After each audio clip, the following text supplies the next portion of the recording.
Hi குழந்தைங்களா! எல்லாரும் எப்படி இருக்கீங்க? நீங்க எல்லாரும் நல்லா இருக்கீங்கன்னு நெனைக்கிறேன். நம்ம இன்னைக்கு புதுசா நம்ம பப்பட் ஷோல என்ன கதை பார்க்க போறோம்னா, கொக்கும், நண்டும் கதையும் பார்க்க போறோம். கொக்கு எவ்வளோ ஒரு பொறாமையா இருக்கு.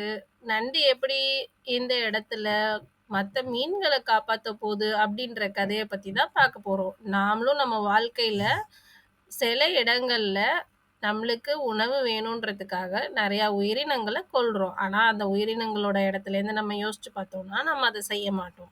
இன்னைக்கு கதைக்குள்ளார போலாமா? ஹாய், இந்த குளம் எல்லோ ஜாலியா இருக்குது. போய் நீந்திக்கிட்டே இருக்கலாம் போல. ஏய், இங்க பாரு எவ்வளவு மீன் இருக்கு. எல்லா மீனையும் ஒரே நாள்லயே சாப்பிடலாம் போல இருக்கு. ஆனா அது முடியாதே. என்ன பண்ணலாம் இப்போ? என்னை சாப்பிட்றாதீங்க.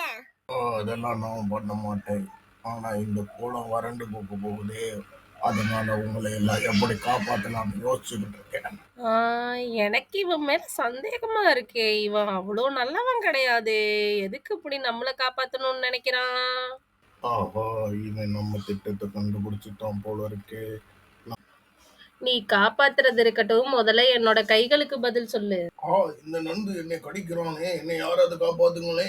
நன்றி நந்தே, என்னை காப்பாத்துனதுக்கு. இப்ப இந்த கதையிலேருந்து நம்ம என்ன தெரிஞ்சுக்கிட்டோம்னா, நம்ம சாப்பிடுறதுக்கு முன்னாடி மத்தவங்களுக்கு எப்படி வலிக்கும் அப்படின்றதையும் நம்ம தெரிஞ்சுக்கணும். அதே நேரத்துல ஆபத்துல யாராவது மாட்டியிருந்தாங்க அப்படின்னா, அவங்கள எப்படி காப்பாத்துறது அப்படின்றதையும் யோசிக்கணும். ஏன்னா, நாளைக்கு நம்மளுக்கு யாராவது ஒருத்தர் ஹெல்ப் பண்ணணும் அப்படின்னா, நம்ம யாருக்காவது பண்ணியிருந்தா தானே நம்மள ஹெல்ப் பண்ணுவாங்க. மீண்டும் இன்னொரு ஒரு ஸ்டோரியில நான் இன்னொரு நாள் சந்திக்கிறேன். பாய் குழந்தைங்களா!